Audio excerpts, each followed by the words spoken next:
आज के इस लेक्चर में हम स्टडी करने जा रहे हैं specific heat capacities and the relationship between the two heat capacities Cp and Cv. So let's start. आइए देखते हैं कि पहले हीट क्या है. हमने अपने पिछले लेक्चर में इसके बारे में स्टडी किया था. हीट जो है एक फॉर्म ऑफ एनर्जी है जो कि हम ट्रांसफ़र कर सकते हैं या फिर जो कि ट्रांसफ़र की जा सकती है from one system to another system, and that is because of the difference in temperature. या फिर हम ये भी कह सकते हैं जैसे कि हमने फर्स्ट लॉ देखा था जिसमें dq is equal to du plus dw हमने देखा है, जिसमें कि dq is the heat supplied, du is the change और increase in internal energy and dw is the work done. तो इस केस में हमने देखा कि अगर वर्क डन 0 है तो टोटल इंटरनल एनर्जी इंक्रीज हो जाएगी because of the heat which is supplied. या फिर हम इसको ऐसे भी लिख सकते हैं du is equal to dq minus dw. तो in this case we can say that if du is equal to 0 then dq will be equal to dw. It means that work done can be converted into heat and heat can be converted into work done. So this is how we can see what is heat. That is a form of energy which can be converted और transferred from one system to another system. हमने देखा था कि अगर heat कोई system, जैसे कि अगर हम ये सिस्टम ले रहे हैं, इसमें हीट अगर वो एब्जॉर्ब करता है तो Q जो है आपका पॉजिटिव हो जाएगा, और अगर सिस्टम हीट रिलीज करती है तो Q आपका नेगेटिव हो जाएगा. अब हम देखेंगे कि हीट कैपेसिटी क्या होती है. तो हीट कैपेसिटी जो वर्ड है ये इंडिकेट करेगा कि किसी भी बॉडी में हीट लेने के लिए या फिर हीट एब्जॉर्ब करने की कितनी कैपेसिटी होती है, कितना वो रेजिस्ट करता है अपने आप को हीट वार्म होने के लिए. So heat capacity it is a term in physics which describes how much heat must be added to a substance to raise its temperature by 1 degree Celsius. जैसे हम यहाँ पर ये हीट अप्लाई कर रहे हैं, ये इस सिस्टम को हम हीट सप्लाई कर रहे हैं, तो ये हीट सप्लाई करने के बाद में इसके टेम्परेचर में चेंज आ जाएगा. तो ये जो टेम्परेचर इंक्रीज होगा वो 1 डिग्री सेल्सियस से इंक्रीज होने के लिए उसको हम कितनी हीट सप्लाई करते हैं, that heat will be known as its heat capacity. जैसे कि अगर हम यहाँ पर कोई चीज़ हीट कर रहे हैं तो इनिशियली अगर वो 35 डिग्री सेल्सियस पे है और इस टेम्परेचर को हमें 36 डिग्री सेल्सियस बनाना है, तो हम कितनी हीट इसमें सप्लाई करेंगे. So this is given in terms of heat capacity. We can write it in this way कि C अगर आपने लिया हीट कैपेसिटी तो C हम लोग रिप्रेजेंट कर सकते हैं as equal to Q divided by this T2 minus T1. यानी कि अगर आपने T1 उसका इनिशियल टेम्परेचर है और T2 टेम्परेचर से तक आपने इसको राइज किया, तो तब आपका हीट कैपेसिटी हो जाएगा C is equal to Q upon T2 minus T1. या फिर आप इसको लिख सकते हैं Q divided by delta T. तो इस डेल्टा T टेम्परेचर से राइज करने के लिए हमें कितनी हीट इसको सप्लाई करनी पड़ेगी, that will be called as its heat capacity. अब ये हीट कैपेसिटी जो है हम लोग इट वेरीज विथ टेम्परेचर.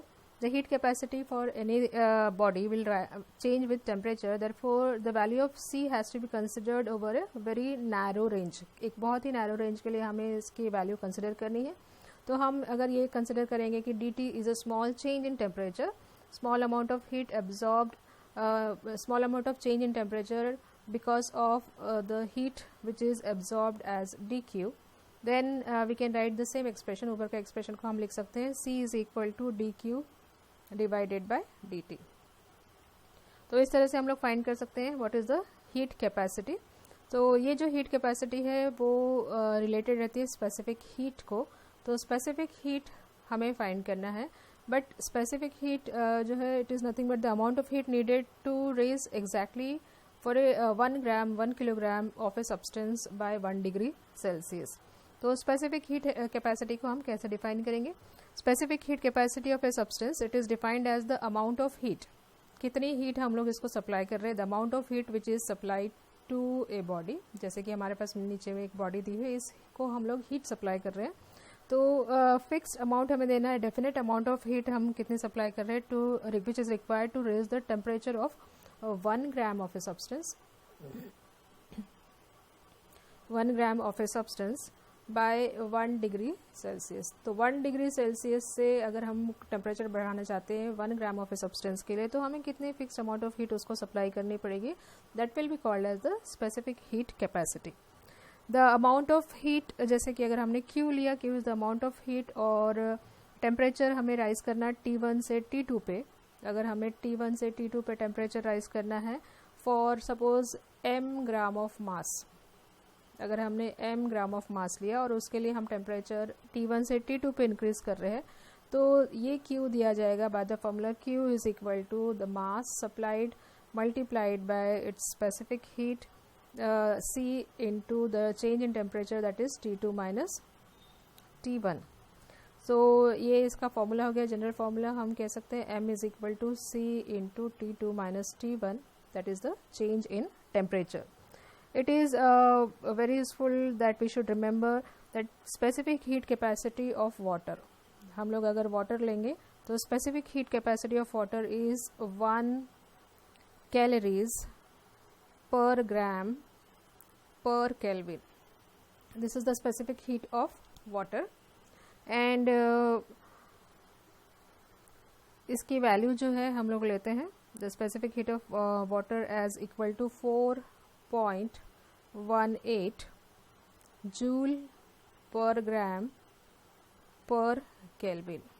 तो ये हो गया आपकी value of specific heat of water, ये CGS सिस्टम और ये MKS सिस्टम में। हम देखेंगे कि मोलार स्पेसिफिक हीट या मोलार हीट कैपेसिटी क्या होती है। So let us see what is mean by the molar heat capacity.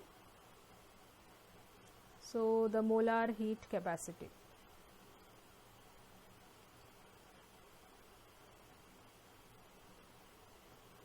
let us see what is the molar heat capacity। so we can say that molar heat capacity of a substance, it is defined as the amount of heat required to raise the temperature of 1 mole। जैसे कि हमने यहाँ पर 1 ग्राम के लिए लिया है, अगर आप 1 ग्राम की जगह 1 मोल ऑफ सब्सटेंस लेते हैं, तो इस 1 मोल ऑफ ए सब्सटेंस के लिए आपको टेम्परेचर इंक्रीज करना है 1 डिग्री सेल्सियस से, तो हमें कितनी हीट सप्लाई करनी पड़ेगी, that will be taken as the molar heat capacity, that is capital letter C। Q is not a state function and depends upon the path followed, therefore C is also not a state function, it is not a state function। इसको हम लिखेंगे ऐसे कि ये जो है ये भी स्टेट फंक्शन नहीं है। तो इसलिए हमें पता करना है कि वैल्यू ऑफ C, तो हम conditions constant volume constant pressure जो है स्पेसिफाई करते हैं विच डिफाइन द पाथ। तो इस वजह से हमारे पास में 2 हीट कैपेसिटीज़ रहते हैं, एक है the heat capacity eight constant volume जिसको कि हम लोग CV से रिप्रेजेंट करते हैं, और दूसरा है हमारे पास में heat capacity eight constant pressure जिसको कि हम CP से रिप्रेजेंट करेंगे। So this is the second one. So heat capacity eight constant pressure and heat capacity at constant volume। so it's very simple to define these two terms, heat capacity at constant pressure and heat capacity at constant volume। so how will you define the heat capacity at constant volume? तो हम क्यों इन चीज़ों को consider कर रहे हैं कि हमें CV और CP डिफाइन करनी है, वो भी स्पेसिफिकली ये जो टर्म्स है ये गैस के लिए अलग अलग वैल्यूज होते हैं। A gas has 2 specific heats that is CP and CV, क्योंकि हमें पता है कि गैशियस जो मॉलिक्यूल्स है वो बहुत ही लूजली बाउंड रहते हैं और उनमें बहुत ज़्यादा चेंज आता है अगर हम थोड़ा भी वॉल्यूम या प्रेशर में चेंज करते हैं। तो इस वजह से हम लोग 2 सेपरेट वैल्यूज़ जो है CP और CV को डिफाइन करेंगे।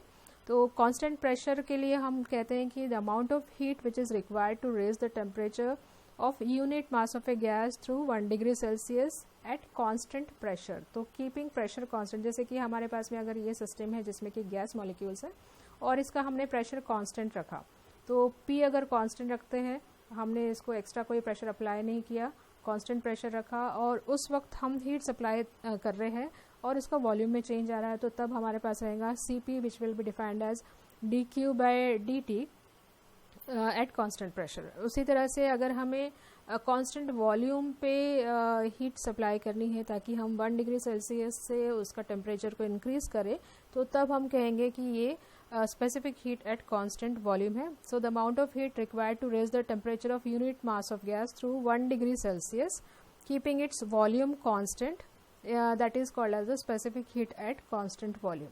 तो इसको हम लोग dQ बाई dt फॉर्मूला तो सेम रहेगा, dQ by dt at constant volume. CGS unit हमने देखा, इट इज़ कैलोरीज पर ग्राम पर सेल्सियस या पर केल्विन, और MKS सिस्टम होता है जूल पर kg per kelvin. So this should be joule पर केजी पर केल्विन. और स्पेसिफिक हीट हमने देखा, अगर हमने इसको केजी में लिखा तो इंटू 10⁻³ हमें यहाँ पर लेना पड़ेगा, और अगर यहाँ हमने ग्राम लिया तो आपके पास में 4.18 रहेगा. So 4.18 into 10⁻³ joules per kg per kelvin आपका यूनिट हो जाएगा the value of specific heat of water in the MKS system. So in this way we can find the specific heat capacity of different substances by using the formula CP. हमने ये formula use किया था. So C is equal to Q upon delta T, या फिर हमने लिखा C is equal to dQ by dt. इसी के बेसिस पे हमारे पास में दो टर्म्स आते हैं, CV and CP, that is constant pressure और कांस्टेंट वॉल्यूम पे हमारे पास में ये दो टर्म्स हैं जिसे हमें याद रखना है. और मोलार स्पेसिफिक हीट हमने देखा था कि 1 मोल ऑफ सब्सटेंस अगर आप कंसिडर करते हैं और उसके लिए 1 डिग्री सेल्सियस राइज के लिए हम जितना भी हीट सप्लाई करेंगे या रिक्वायर्ड होगी, that will be called as the molar specific heat. और अब हमें फाइंड करना है CP और CV के बीच relationship. What is the relation between CP and CV? इसमें से CP की वैल्यू ज़्यादा होती है या CV की वैल्यू ज़्यादा होती है, ये हम लोग फाइंड करेंगे. सो लेट अस सी.